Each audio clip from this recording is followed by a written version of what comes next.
righty, everybody. Welcome to another SC podcast review show.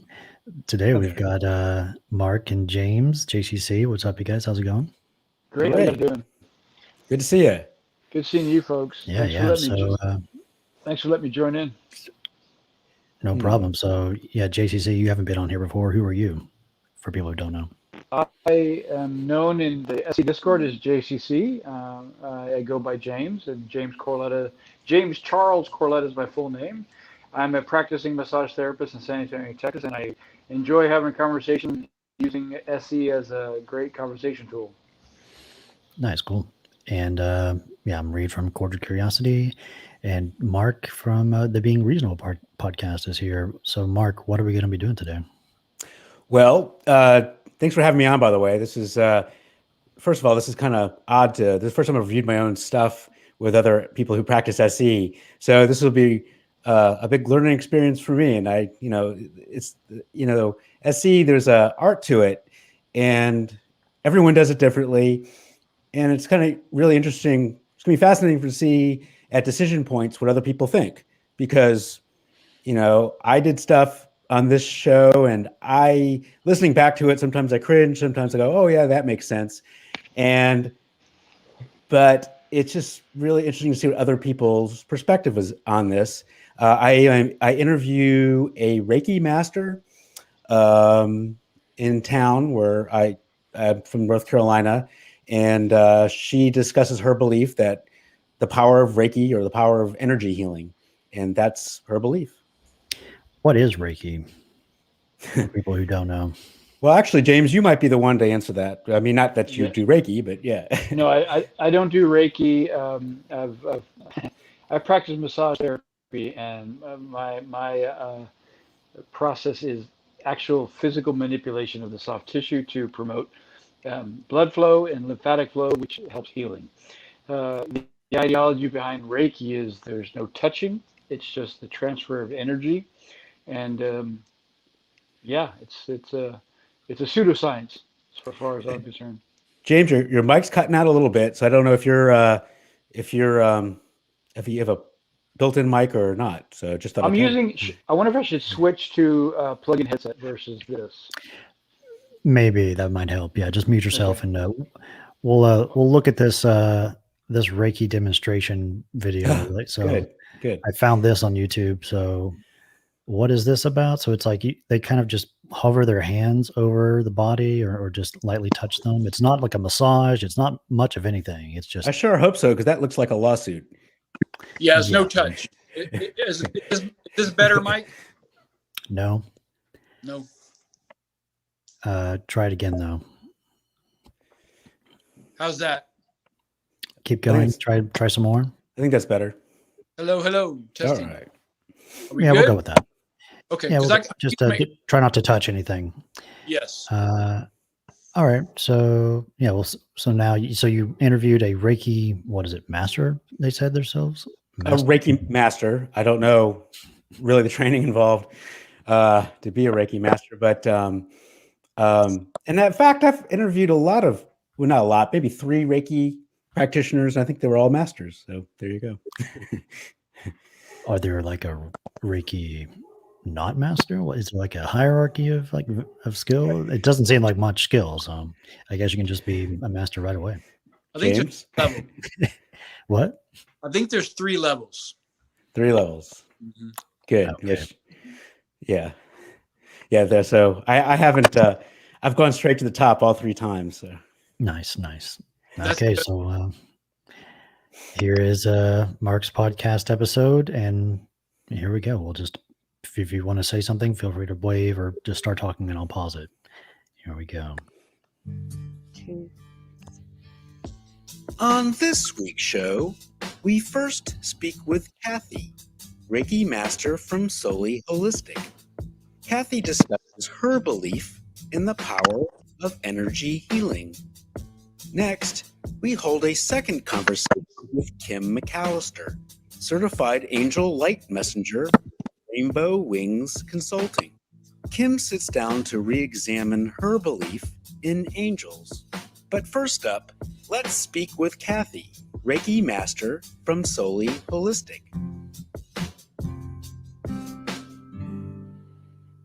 the belief is the power of energy healing. Mhm. On a scale from 1 to 7, how confident would you say that this belief is true? On a scale of 1 to 7. 7. Yes, we're a little bit different here. Yes. I would say 7. I see it. I live it. I see it. I see the end results of it. So. And on a scale from 1 to 7, how important is it for you to believe in things that are true? 7. How do you know it is true? Before we go into that, I assume you did a lot of rapport just setting up, you do this like in your backyard or something. So I'm sure there's a bunch of rapport being built by the time you got to this. Oh yeah, I usually I'll sit and chat for at least 5 minutes, but sometimes 30 minutes until I feel I get a sense that they're comfortable in their surroundings, and establishing rapport in these situations is really, really important, especially more important than usual because this is done at my house and this is my back deck, and it's sort of like, it's my domain, and I can. You have to kind of sense of how people would see it coming to your house, and there's a big power differential right there. So I really try to really establish rapport. How do you reach out and I guess start conversation with these individuals? Right. So what I just email typically, and as I mentioned before, my hit rate's not so high. I have to email quite a few people to get someone to respond to want to be on my show. And I get it because it's a daunting thing, and it's a different scenario where if you're sitting possibly in a park or an expo and someone walks up to you, so it's just a little bit different that way. Gotcha. Yeah. Yeah. So we're hearing a little background noise, JCC. Just keep yourself muted unless you're talking. Sure. Yeah. So all right, let's keep going. I've seen it work. I am a Reiki Master and teacher, so I have clients that come to me for the Reiki healing sessions, and I see them when they walk in and I see them when they walk out, and the difference is just amazing. It's night and day. So when someone comes to you and they're asking, let's say, for Reiki work, and you're a nice person to talk to, and you seem to be really in tune with other people's problems, and you're empathetic, and you really show positive regard for the client that comes in, how can we distinguish between the positive environment and vibes that you are projecting to your client versus the actual energy work itself? One of the biggest things I would say is once they are on the table, I open myself up to feel where their physical pain is. So I can locate physical pain on people's bodies that they haven't even discussed with me. And then we go to that particular physical part. I was curious, did you question how does she feel their physical pain? How, say it again, who questions the pain? Yeah, like she comes in saying she can feel where the client is feeling their pain without communicating with the client. Right. No, I didn't. That was a good avenue to go down. Yeah. No, I didn't ask that. I think I was just trying to get just straight into the belief. And actually that reminds me, I did a scale from 1 to 7. And the reason why I do a 1 to 7 scale, it's not to be special or anything. It's just 1 to 7 scale is a Likert scale. It's used in psychology a lot. And 1 to 7, if you think about it, has a midpoint, which is 4. And most scales don't have a midpoint. And so this is the way is a scale that you can be dead on, even on a belief. And then it just can be helpful. I can see that. Yeah. And your first question was how do you determine, what was it, the difference between her doing her Reiki thing and like, what is it, like her just positive vibe causing the whatever good consequences of the person leaving her room? Is that that was the first question, I think. Well, right. This is important. This is actually, I'm kind of drawing on, this is not pure SE, but I'm kind of drawing on psychology research, and there's a wide body of psychology research that says these non-specific factors, empathy, positive regard, being kind to a person, all these things, when you're sitting and talking with someone, that actually accounts for quite a large variance of why somebody might improve or feel better after a session. So I want to kind of take that out of the equation, and I'm going to assume she's a nice person and people do feel better when they leave a Reiki session, but they would feel better when they leave a psychology session, and they'd feel better when they leave, a tarot session. And my assumption is because of these non-specific factors. So I want to know, what's the special sauce? What is she giving in addition to these non-specific factors that can probably account for quite a bit? I was just going to add, I wonder how if she would respond to a client, how they would feel after getting a massage session. Yeah, exactly. Right. That gets to my question. Exactly. Yeah, good point. All right, let's keep going. To their body and do some energetic work. It also then leads me into more of the emotional, based on where it settles in the body itself. So we can get to the root cause. So a lot of our emotional well-being, if it's not taken care of, will settle in the physical self. Maybe we should back up a second and discuss what energy work is. Okay, so Reiki is a Japanese technique from the early 1800s that was discovered and presented from Dr. Usui. And it is channeled energy from your divine. So that divine can be God, Buddha, spirit, universe, whatever it is it is your universal. So it is universal life force energy that is channeled. Your body then, as a client, receives that energy healing and processes it. I am a channel of this energy. So it's not my energy. I don't take yours. You don't take mine. I'm truly a channel. Can this energy be measured? What kind of energy are we talking about? It is energy that we all have within us. So we are all born with this energy. So how do we know that it exists? I was a little quick on the question there. I would leave time to breathe, like let her get out any points and just let her stop talking. But it might be, you're confined to a radio show spot and you want to really get through the conversation, or is that it? Well, Reid, I think you're dead on, because as you listen to this, you're going to see her, this is a good learning experience. And this is why I wanted to do this podcast, as opposed, I'm not going to give you a podcast that I feel like, I aced it. This one, I didn't do so hot in my own mind. And she gets irritated with me more and more. And I could probably end it, but I don't. And I think you could probably tell by the end of this, she really doesn't like me. So, you're right. Okay. All right. We'll see how this goes then. This, aside from saying that it exists. You can test it. So by putting your hands together, you can feel an energy ball within your own hands. And you can feel that ball and play with that a little bit and measure how wide you can go.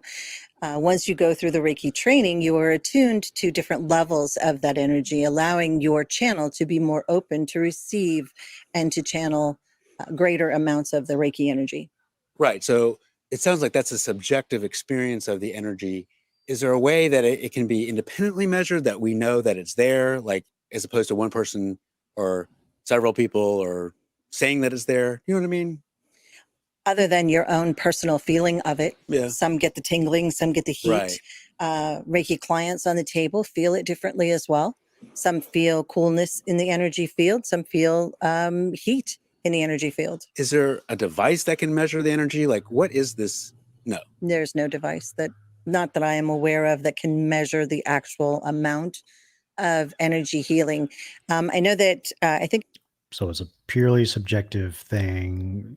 And this is a very extraordinary claim. It's like a universal life force energy. Is that what you said?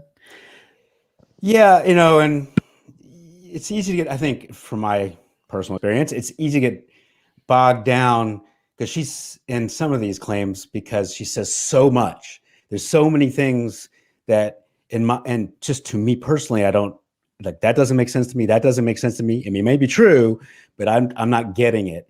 and it's easy to go down all these rabbit holes of energy and things like that. I try to keep it simple. Yeah, just try to get a model, like try to understand her model. It's like, so it's just energy causes good feelings, and the energy causes her to be able to feel whatever in herself as well. I like Interesting. how the fact you didn't divert and go into the claim of the belief in deity affecting the use of Reiki as well. Yeah, that would have added probably a whole new level that would that would have even made things more confusing. Yeah, you're absolutely right, James. Yeah. All right, what else we got? It's Duke that is doing a study where they have Reiki people coming in, and they, through thermal imaging, will measure. So I don't know if that's something that's coming. I don't know enough about that to speak intelligently. I just know that they are doing some type of study to measure the energy. That would be interesting to see if I can, like, Reiki people put their hand, and like on the thermal imaging, it's like super red versus just random, the null, or like, the placebo group. Yeah. Are the Reiki people hotter? Can you just make your hand hotter with your mind, with just thinking about it? That'd be interesting to know. Well, that would be really cool. I mean, and if it came out, I think that would say something. I didn't really speak to it because it's in the future. Yeah, it's not dead yet done. She's waiting on those results. Okay, interesting. If Tony is sitting next to you and Tony says, yes, of course you're being very helpful to your clients, but it's for a different reason other than Reiki, let's say, how could we distinguish between what Tony believes and what you believe? Is there a way to know that Reiki is real without the subjective experience? Is there a way to know that it's objectively true, regardless of what we think about it or feel about it? Do you know what I mean? I'm not really sure how to answer that question. Yeah. I know She does not understand that. Yeah, see, that's... Was there a little bit of poria there? Like she was unsure? I don't think so. I think it's just not understanding what he meant by that. And this is this is where I think I didn't handle this episode as well as I could have. This kind of fundamentally gets to the issue, is that I'm assuming a lot. Sometimes I assume she's understanding what I'm speaking about, and she doesn't. And she does eventually, but it's I should have asked more questions to ensure her understanding. Mm-hmm. know that I believe. I know that I've seen the results of it. I've been on the receiving end of Reiki before I became and went on that journey. I knew nothing about it, but so laying on the table for the very first time, receiving it, I can tell you it's real as a recipient, which then led me on my journey to learn it.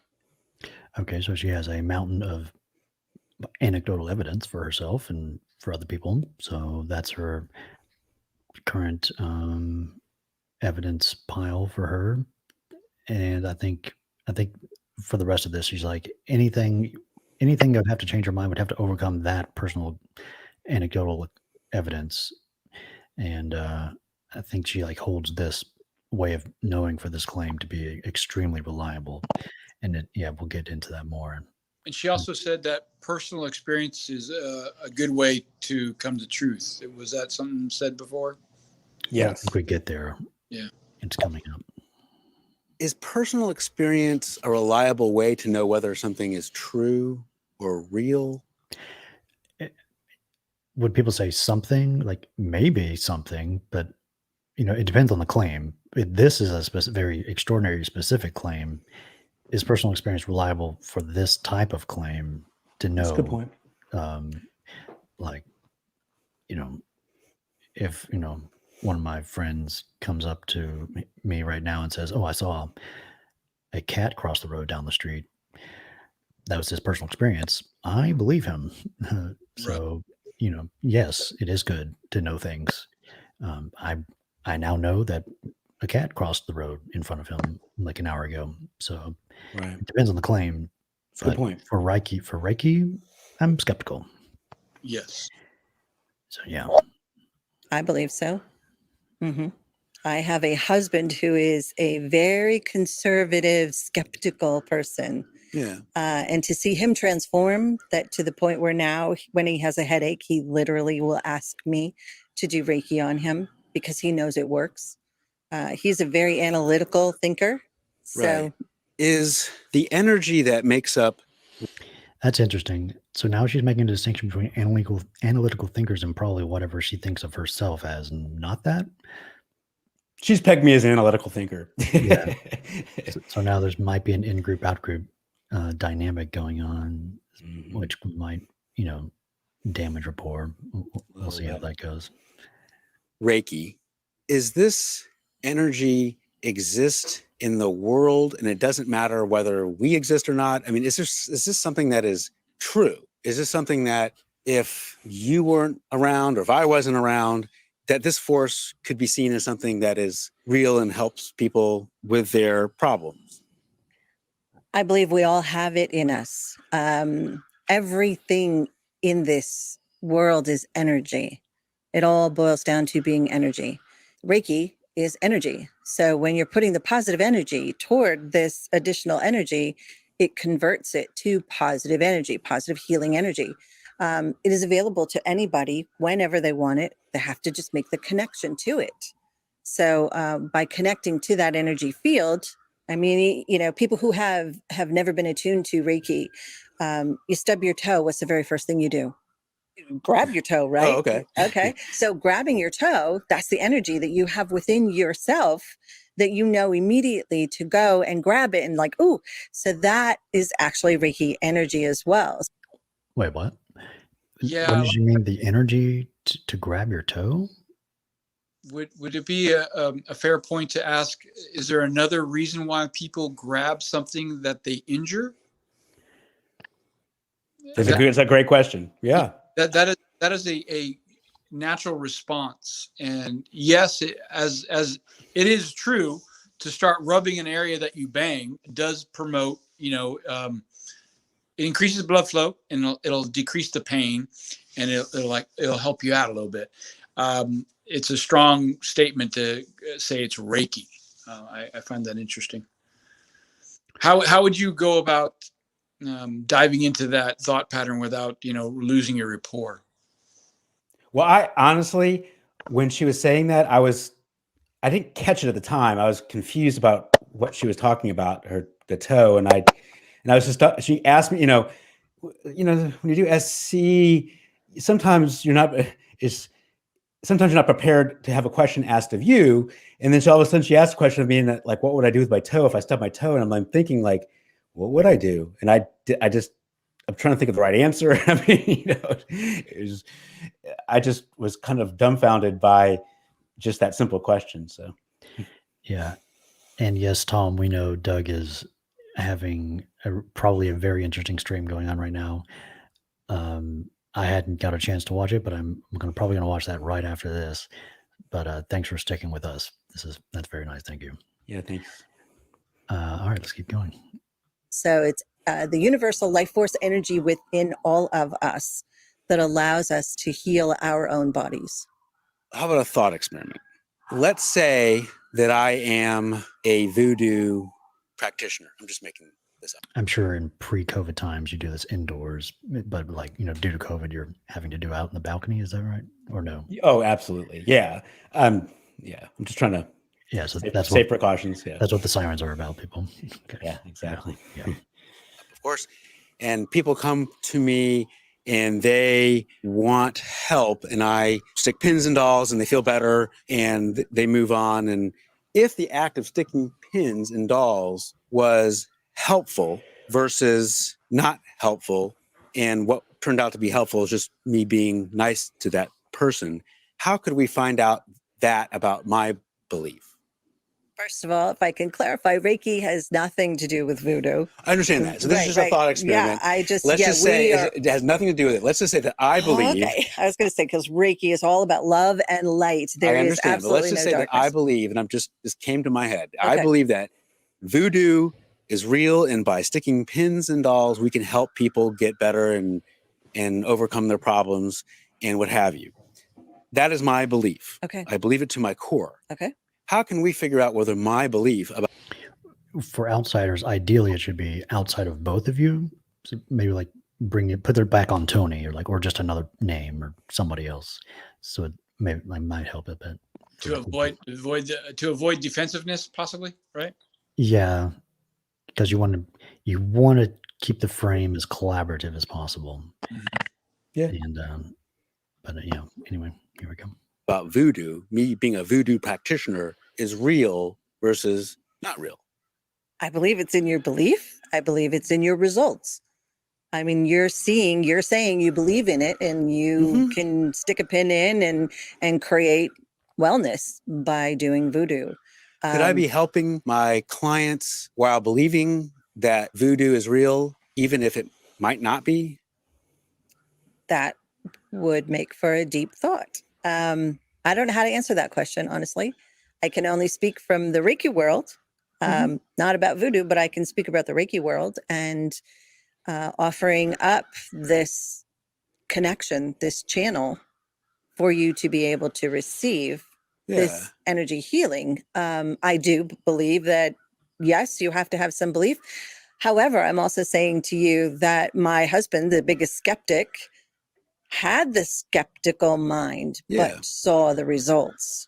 So let's suppose voodoo isn't real, that what I've been doing is incorrect. And although maybe I've been helpful to my clients, sticking pins and dolls doesn't seem to be the thing that was helping them.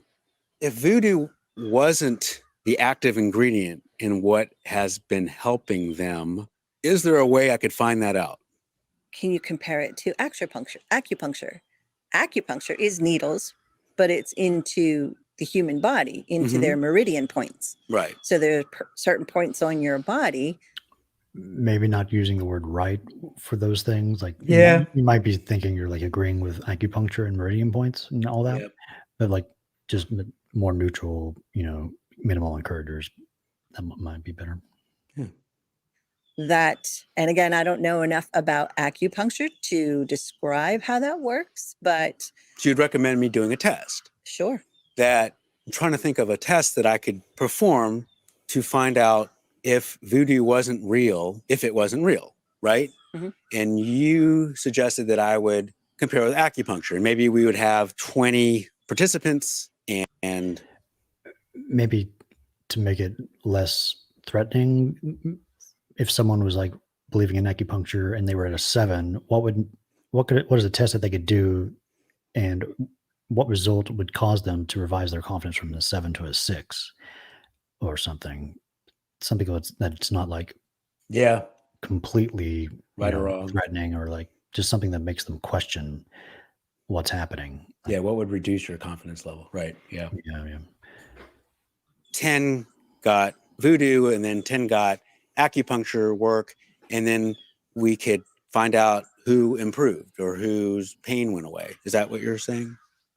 I would assume, again, you're asking me to talk about acupuncture and voodoo, which Yeah, it's just a thought experiment.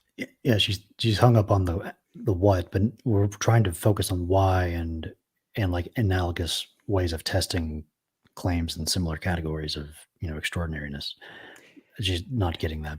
Well, she sees voodoo as, she says Reiki is good and voodoo is bad. I mean, right. She's putting it in a bad spot, not in a good spot. And I like how you were phrasing it like, my voodoo is to help people. So she still didn't accept that voodoo could be used in a good measure. Right. Yeah. So, and we can move it to your belief. Like, if somebody wanted to know, to this belief, not her belief. Yeah, that's a good point. Yeah. Keep it neutral. Yeah. So if Reiki is a real thing, is there an objective test that we could perform to figure that out? That's all. I would recommend a session, first of all, that would be one way. Let me put it this way. If Reiki wasn't real, how could we know it? How could we know that it's not real if it wasn't real? And I'm not saying that's the case, but if it wasn't real, how could we know that? Is there a way we could find that out? Yeah, I'm cringing. Go ahead. I have a note here. When you say that, I think she's going to interpret that as I know. saying that you're denying her and her clients positive experiences, Yep. and that what's really under question here is the attribution of her experiences and her clients' experiences. Yeah. The cause of the well-being, the wellness, she says. She's saying her hypothesis is Reiki, universal spirit energy.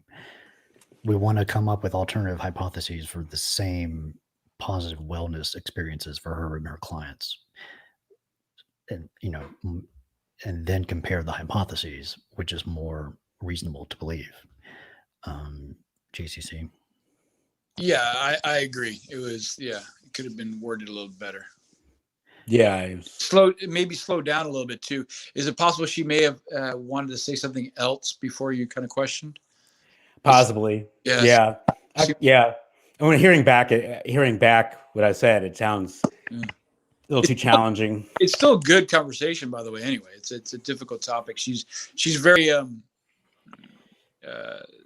confident in what she believes, so she's not willing to consider any other avenues that may have the same result. Definitely doesn't look like it. Yeah. All right, let's keep going. I honestly don't know. I mean, I know that it works. So for me to say, if it doesn't work, how do we know? Honestly, don't know. And I know that that's and that's a strong belief you have, and I get it. Right. But what I'm saying is that if it was the case, and I'm not saying this is the case, but if it was, is there a way we could find that out? Is there a way we could find out that it didn't work if it didn't work? Yeah, and the case is vague there. She might be conflating the case with like the results or the case of Reiki causing the results. That might be a kind of confusion there. Right. That's the thing under question, the attribution element of it. So, yeah. I would say interview clients that have had Reiki sessions done. Did it work for you? Did it not work for you? Why didn't it work for you? Did you have a belief before you even walked in there? So the way you would find out Reiki didn't work if it didn't work is that you would ask your clients. Yeah, didn't work is. I know. It's like cause the wellness of the people. That's what I would try to be more specific. That's the claim I would be focusing on. Right. And if they happen to say that they don't feel any different or they didn't feel any great positive change, then you would say to yourself, hey, it looks like Reiki doesn't work. Sometimes Reiki takes a little bit longer in your body to process. So if they walked out of the session and didn't feel any different, you typically need to give it a day or two later. Okay, so yeah, it's super confirmation bias. Like at some point we're going to feel better. Yeah, it's not a reliable way to attribute, days after anything to what you did in that room.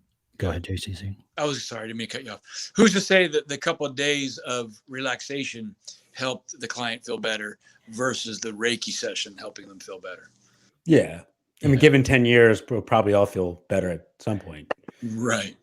Now you're introducing a lot of variables to this test. If we were going to have that as a test, like so many things, it just explodes in variables, and now it's just unreliable to know. So yeah, here we go. Probably wouldn't be a good way to find out if it didn't work. Right. Is there a way we could find out that it doesn't work if it doesn't work? Again, I only know that it does work. So I really can't answer that question because I truly. She knows that she's had positive experiences with it. And that's what she means by work. Right. And we're just talking past each other. Yeah.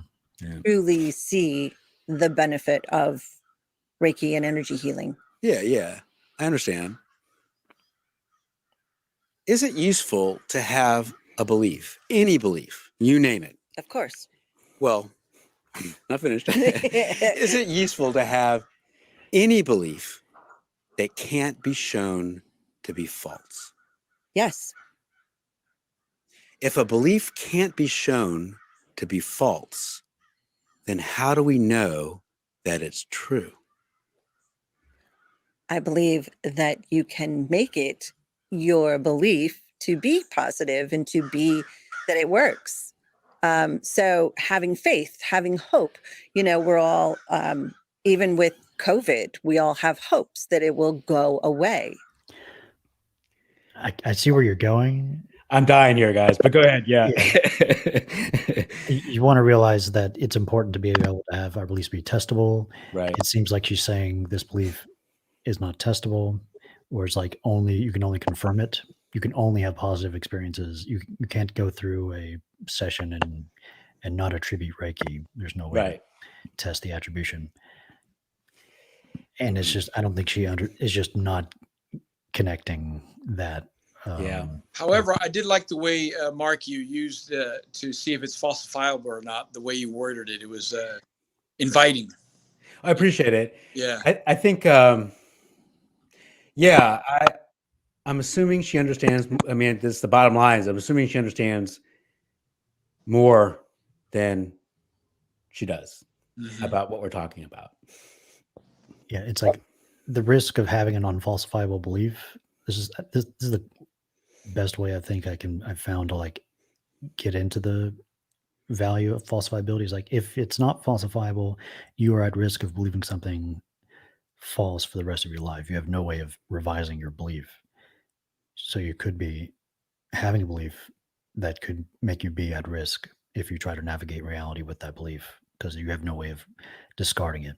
And so if you have, and false beliefs tend to not be good things to use navigating reality, because reality is the thing that you bump into when your beliefs are false.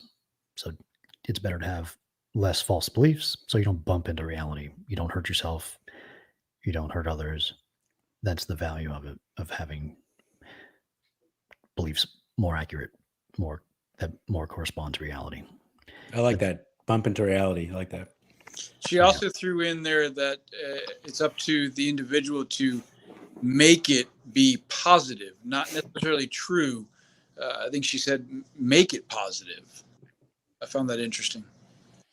Yeah, and that's where I go kind of down a rabbit hole next, because I think she's saying something I don't think she's saying, but yeah. All right, let's keep going. So that hope has led to other people doing research on it and how to come up with the vaccines.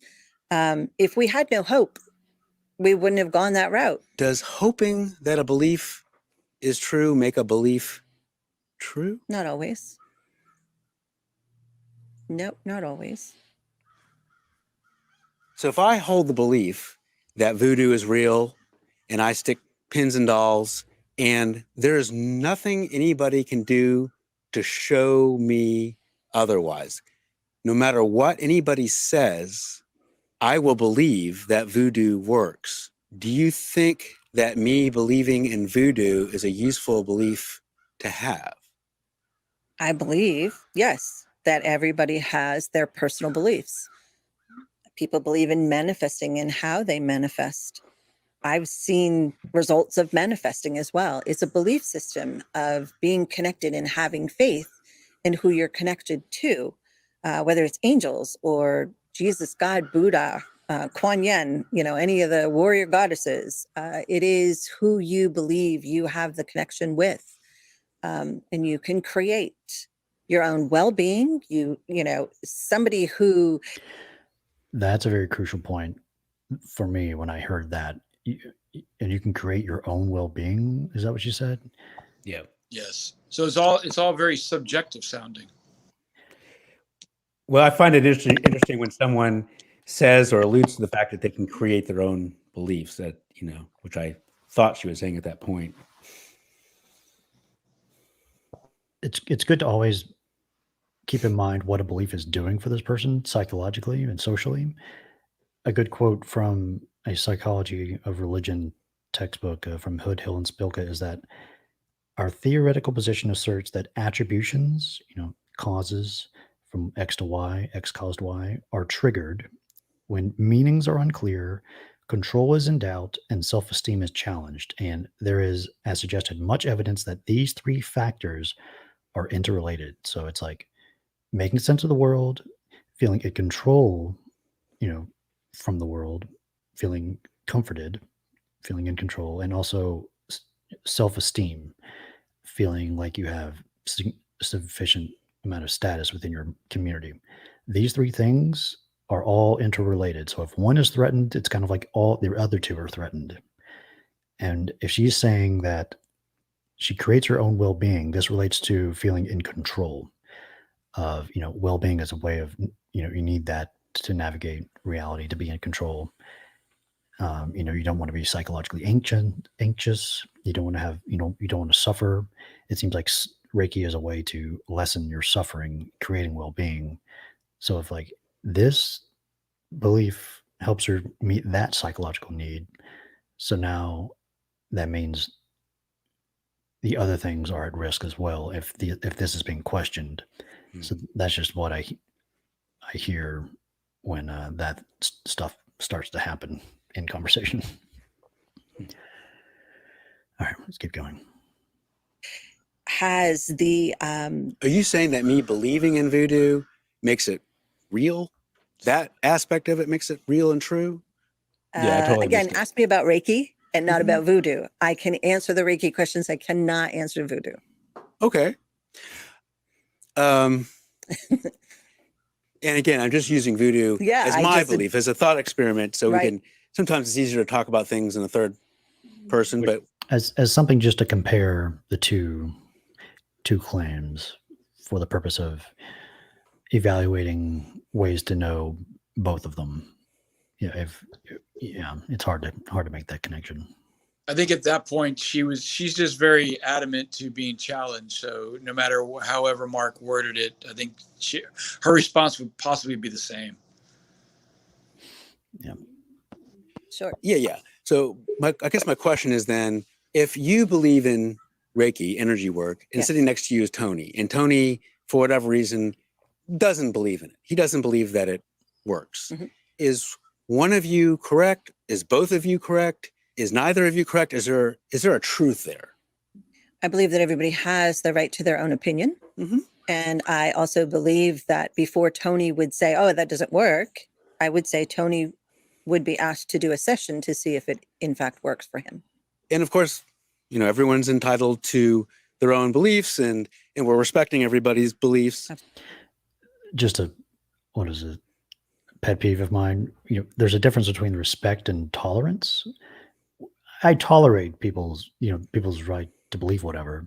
Respect is a little different. I do need, a belief to be true in order for it at least to be respectable. Respect implies a truth value to the belief. Yeah. Yeah. So I try to keep that clear, Hmm. but that's not a big deal. Absolutely. But let's say that Tony undergoes Reiki work and he just doesn't believe it. He just doesn't believe that it's a thing. It works. And you do, of Mhm. course. Mhm. How can we distinguish Tony's belief from your belief? I don't believe you can. I think it's a personal experience and a personal opinion. But is there a greater truth there that But try not to use but. Yes, and. Yeah. either it works or it doesn't work, right? I mean, is there a objective truth there about what we could say about Reiki? I mean, again, I think it goes down to you don't know till you try it. And if And Tony he tried it, and and Tony tried it and Mhm. it didn't work for it did him. not work for him. Yeah. So then he moves forward in his life and in his beliefs. Right, but thinking he that it doesn't doesn't- believe that it works and it's Right. real, but you do. I do. And let's say there's a third person who just wants to know what is true, what's Right. real. They just want to know that if Reiki is true, how they could know Reiki is true. Everybody is individual. So each client that is on the table receives it differently. Their bodies process it differently. Well, let me say that. So if She was saying something. I ideally let her get that thought out. know. Yeah, but yeah. Tony says Reiki isn't true, Mhm. and that's his belief, Mhm. could we say that Tony is correct in his belief? That's his personal opinion. It's opinion. It's an opinion. Right. It's a belief. Right. He doesn't think that it works. Others have proof that it works. Their knee no longer hurts them. Their body Yeah. has been healed. Right. But et he cetera. said that it doesn't work. Mhm. And I'm trying to see how a third person could know what's real, what's true in the world. Right. Is there Not until any you way to try- know? No, not until you try it yourself. But he tried it himself. Tony did, Yeah. but not the third party. Right. So the third party, in order to try to figure out if it works for them, and they have the belief of yes, it works, or no, it doesn't, it would just be a matter of having a session. Maybe this would be an easier way to describe it. So I have a bunch of chickens running around my backyard, as you see. It's still talking past each other in terms of the claim. It's like works as in like you get a positive experience after the Right. I'm talking about works as in real, Yeah. it exists. Yeah. works as in Reiki, the energy caused the positive experiences.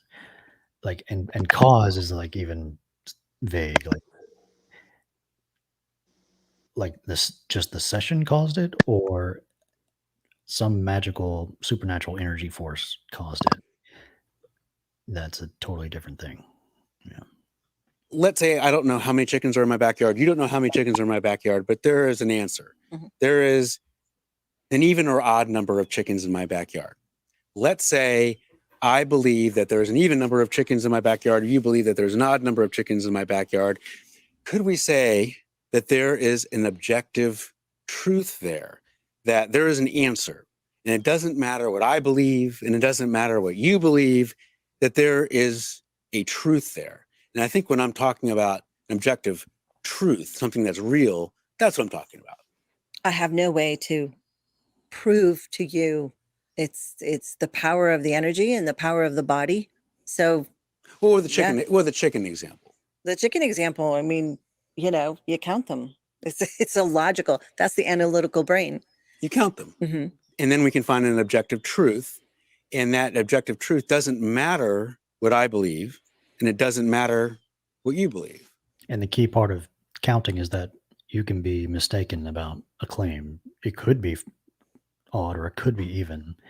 You can find out there's a result that would cause you to revise your confidence. What result? Finding an odd number of chickens, or what could happen to make someone doubt Reiki healing and energy stuff is involved in any of that thing that she's doing. It's hard to know. Yeah. Yeah, that's a good way to. Right? Yeah. Right. So when I'm talking about objective truth, that's what I'm talking about. Mhm. And so when I'm thinking about now energy, Reiki, that either Reiki is something that is real, it works, or it doesn't. And it doesn't matter what I believe, and it doesn't matter what you believe. It's something that's real in the universe or not real in the universe. And that's when I'm thinking about Reiki. That's how I'm thinking about it. But it cannot be measured because you cannot see it. As you can see a chicken, you can't see the energy of Reiki or the energy healing. So if you can't see something or measure something, then by default, it is true. Not always. Reiki is a perfect example of that. You can't see it. You can't measure it. You can only measure the results, and it's on an individual basis. So Tony, it didn't work for Tony, but it may work for Mary. It may work for Johnny. So each person has their individual.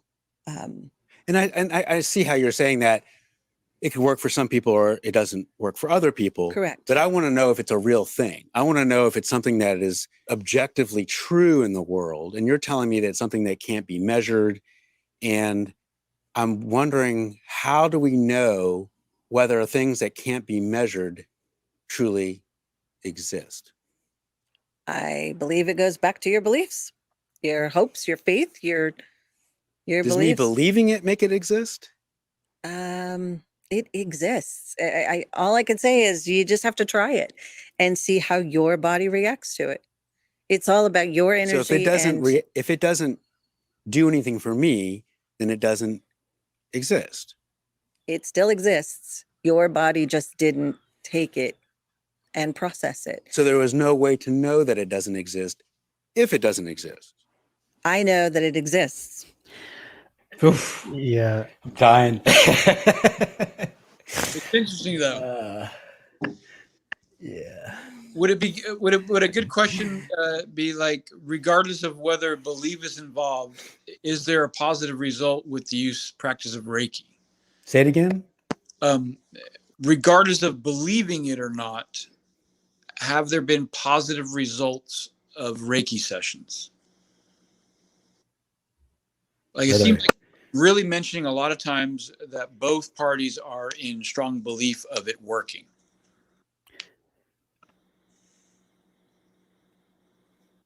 She, Would that be a good question to? I don't remember you asking that, and I don't remember it being. she's using an inductive process of like she has probably hundreds or maybe thousands of personal experiences of her doing this process, and like just one of them, just one person not getting any positive benefit from it is not going to invalidate all of her other experiences. But we need to ask the question: is it possible that all of the positive experiences of everyone doing Reiki has an alternative explanation besides Reiki causing people to have positive experiences and positive well-being after the sessions? What would be the second best explanation for people getting positive experiences because of Reiki? Second best, yeah. Sessions. What would be some possible candidate hypotheses? Candidate explanations, alternative ones, besides Reiki. That's the more route I would try to go down. We'll see where it goes. And your body will let you know if it works for you. There's no bad Reiki. So even if you came and had a very skeptical belief, you will see the results. You will see that there is a change in your energy. And if I don't? You will. I haven't had any clients that it didn't make some type of change. So anybody who does Reiki will have a positive change. Pretty much. Yes. And there's no exception. If they don't. Yeah. I mean, Tony, you're saying that it didn't work for Tony. Right. But the energy is there and it will make changes. And if Tony says the energy is not there, and he really believes it, I mean, he really believes then that is to his core that it's not there. Mm-hmm. So then that is his belief, and he will go on with his life, never having a Reiki session again. Well, I do appreciate you talking with me. Thank you. Was Tony mistaken in that situation? Did he just not? Did Reiki just not? I assume she thinks Reiki is always involved in pretty much any interaction all the time. Maybe, or maybe it only comes about through the masters or the practitioners of it.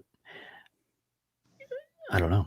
How could if someone is mistaken about Reiki not being there, how could they find out? We need to brainstorm a reliable test for this thing. And I think that's why in the concluding, I really try to establish a test with nothing to do with Reiki. And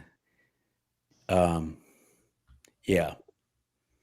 Well, early on, she does equate people touching something that they bang or twist or hurt as that is Reiki. So she has a presupposed idea that anytime someone feels something and they want to make it go away, they're applying Reiki. Yeah. Would that be fair to say? Not to her, but I'm just saying is that why she's responding the way she responds? Don't know. Mm-hmm. I think her premise is that it exists, and how could that not be true? Mm-hmm. And she likes to say, you are going, whether someone is skeptical of whether Reiki is an actual process that's going to, the results are going to be from Reiki.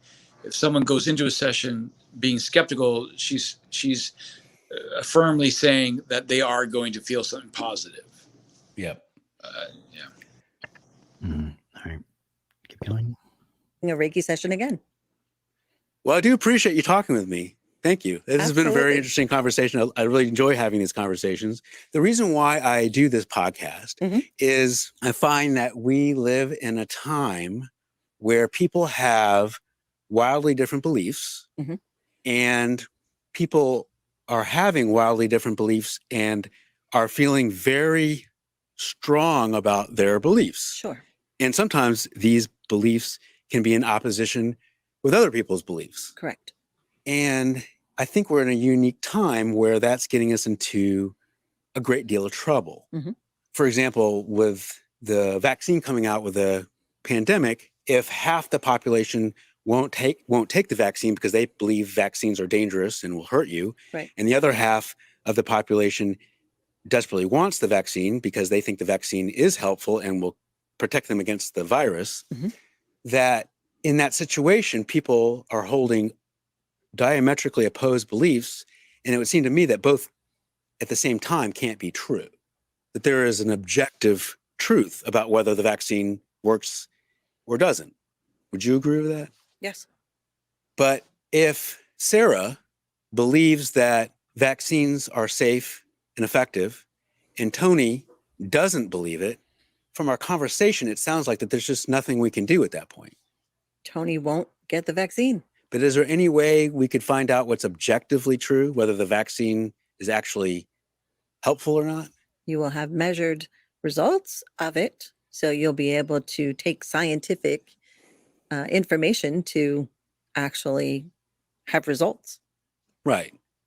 So there's a way to Measurable. measure a scientific experiment to Mhm. measure whether the vaccine is safe or effective or not. Correct. Yeah, you're trying to appeal to the liberal principle of that, like any truth claim does not depend on any particular person. The person is interchangeable. It's the evidence that is the authority, and anybody could investigate.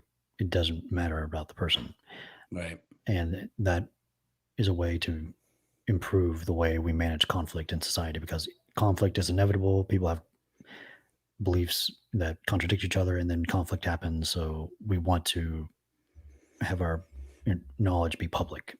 Only public claims are considered knowledge, and or else we get wars of people killing each other because of personal experience claims, and there's no way to adjudicate that. We can't mind read people.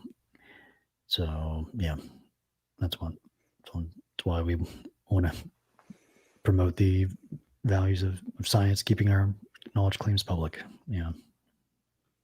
Right. Could we do that with Reiki?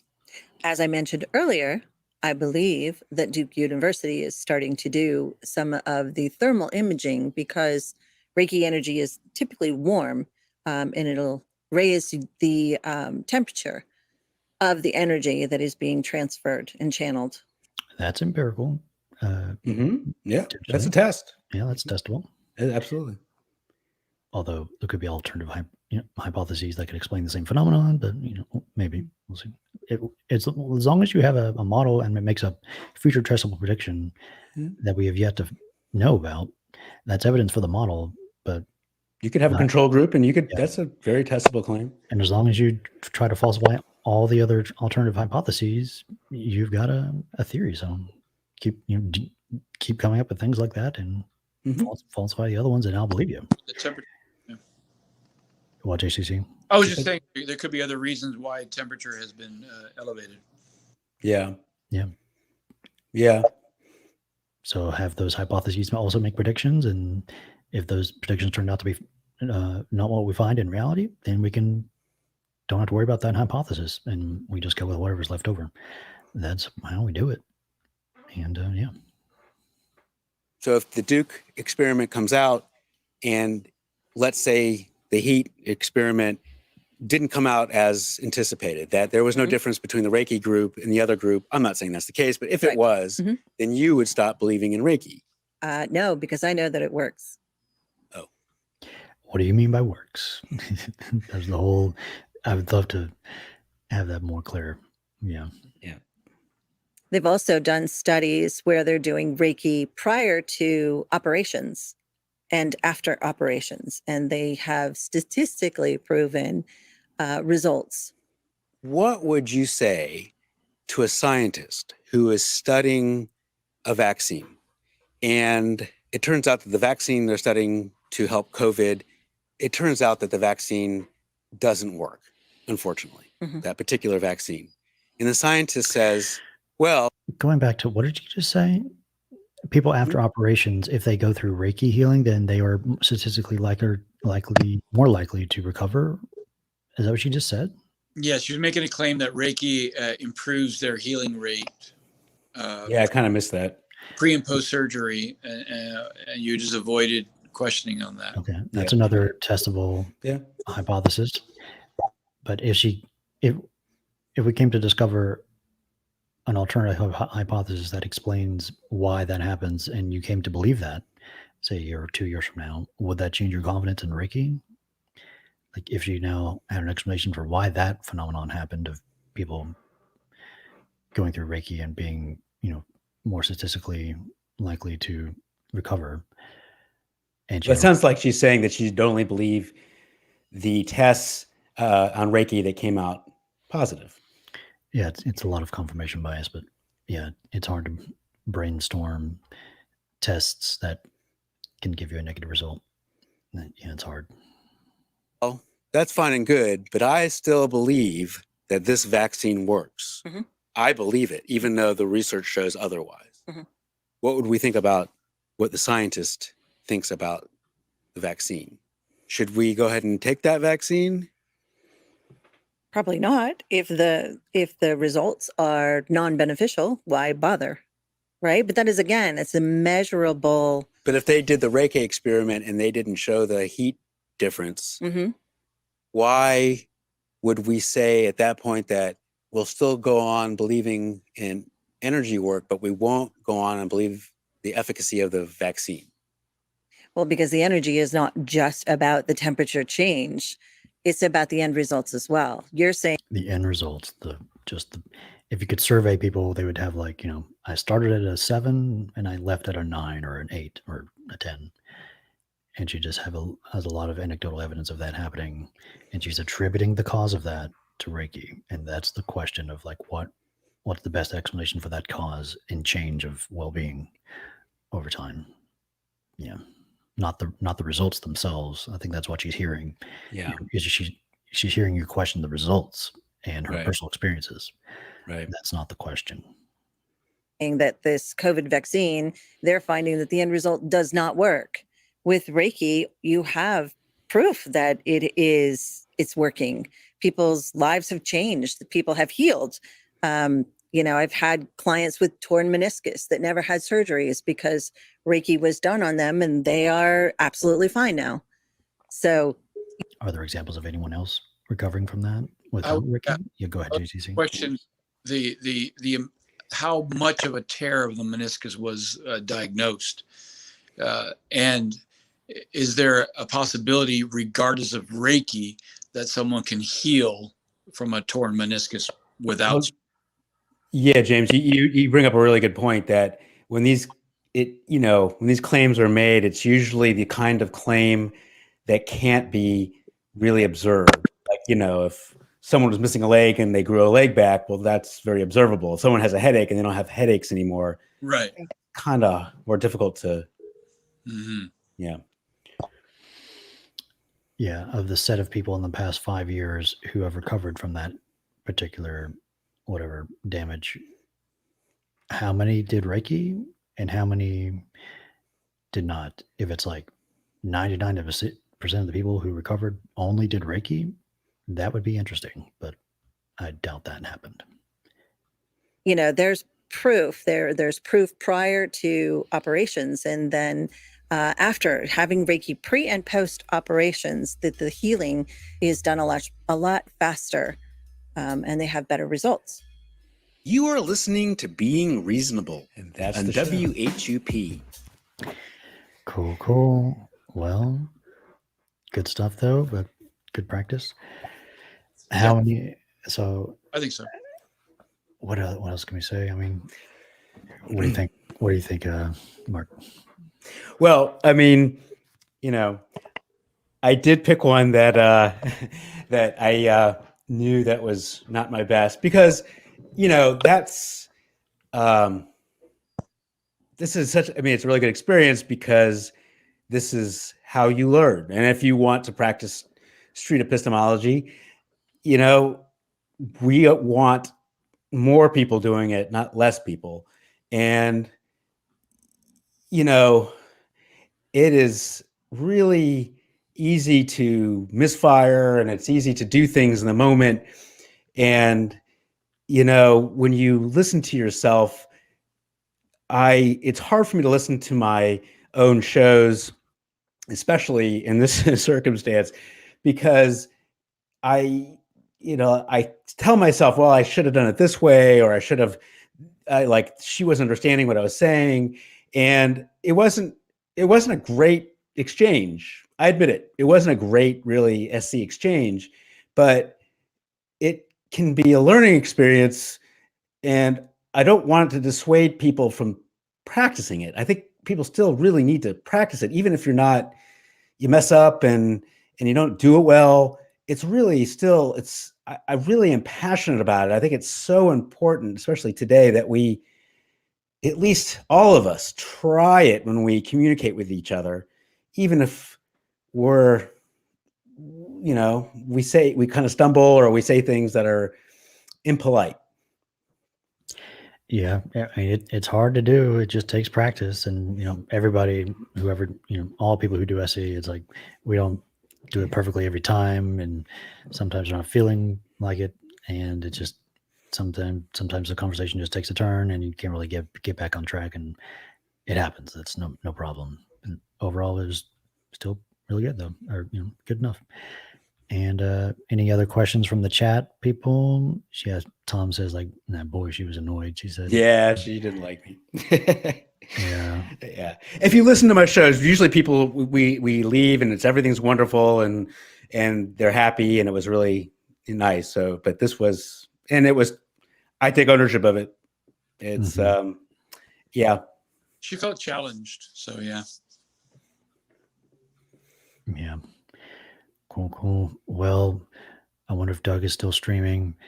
I saw those videos today. I just learned about them. Maybe we'll be doing another SE review streams on those new videos from Daniel Ray again. He seems to be cranking them out nowadays. So I don't know if we'll review them or not. We'll see. But yeah, stay tuned. Any other questions from the chat? Anything else to say, guys? You want to let people know where people can find you? Oh, it's a Being Reasonable podcast. Apple, iTunes, easy to find. Yep. I don't have anything yet. Hopefully in the future I will. Nothing yet. Okay, cool. And yeah, I'm Reid from Cordial Curiosity. Just Google Cordial Curiosity. You'll find me. And yeah, thanks everyone for watching. And we will probably be back next week or so. Thank you so much. I enjoyed it. Thanks, guys. Bye. Appreciate it. Yeah.